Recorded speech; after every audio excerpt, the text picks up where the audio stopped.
Hey, what's up? So in the beginning of this JavaScript series, I wanted to not get weighed down by the dependencies of Node.js or React or Vue, Angular, or even trying to explain jQuery and where we came from with all those sorts of tools and utilities and the old libraries.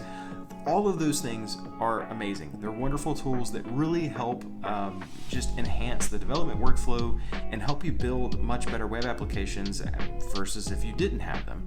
However, if you don't know JavaScript, if you're coming from a place where you're just trying to understand the language and understand how those tools are built and what they do in the first place, I find, in my opinion, that it is a little bit better to push those things off to the side, at least temporarily, and then get back to just what the regular JavaScript language is. Try to understand what's under the hood, and then return to those once you've got some fundamentals basically in place. Now, I'm starting at this point with this video, but I'm not going to start this quite at the basics for every video, but I just wanted to show really how far we're starting. Before we even get into JavaScript, let's first create a basic plain HTML file. So currently I'm sitting here in VS Code. I don't have anything. The first thing that I'm going to do is open a new folder. Okay, so I have my new folder, exercise 01. It doesn't matter at all what it's called. You can call yours whatever you like. I just gave mine this incredibly imaginative name. The first thing we're going to do is create a new file. I'm going to call it index.html. So we have our index.html file. Let me make this bigger. Okay, that should be much easier to read. The first thing in an HTML file is we are going to declare HTML inside of these tags. It looks a lot like XML. There's a whole history behind that. Now that we have our HTML tag, this is officially an HTML file. Now we can write our markup and begin to declare some things for the page. The first thing that we're going to do is declare a simple body, and then inside that body we're going to say hello world. Of course, we gotta stick with our traditions. Just to show that this HTML file works and that we can produce things, I'm going to open a browser. Keep in mind, this HTML file, it is not according to the spec, but it's okay. We don't have to follow the spec exactly. This is completely fine for our purposes today. So let's open Chrome. Let's open our HTML file. And you can see right here, we have hello world. Okay, cool. That means that what we are writing is working right there inside the browser.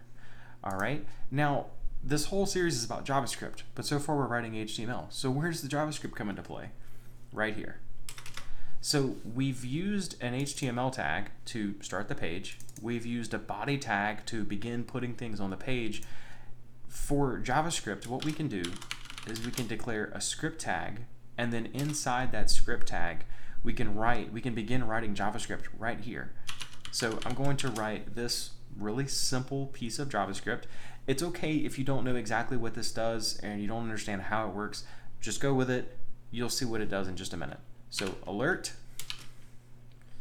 hey, this is some JavaScript. I'll put a semicolon, and we're going to go back over here. We're going to refresh the page since we made a change to the file. Hit F5, and we have an alert that says, this page says, hey, this is some JavaScript. That's what that alert right here does. It pops up an alert dialog on the page to run the JavaScript and print the message that's inside of this alert call. And so we still have our hello world. If we refresh the page again, we get our dialog, then our hello world is rendered to the page, and that is our HTML file with JavaScript built into it.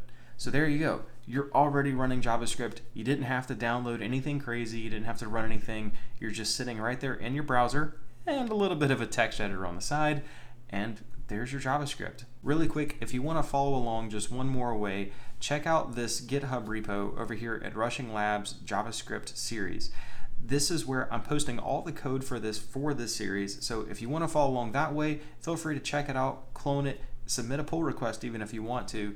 This is for me just trying to share things in the open and show you how I'm building it as we go along. Thanks for sticking along so far in this video. I understand that maybe if you've seen JavaScript somewhere else, or maybe you've already dabbled with it a little bit and you're hoping to learn a bit more from this series, that this might seem a bit basic, but I just want to emphasize starting with the fundamentals before we move on to the more advanced stuff. So if you like this video, please make sure to join us for the next one. Until then, I'll see you next time.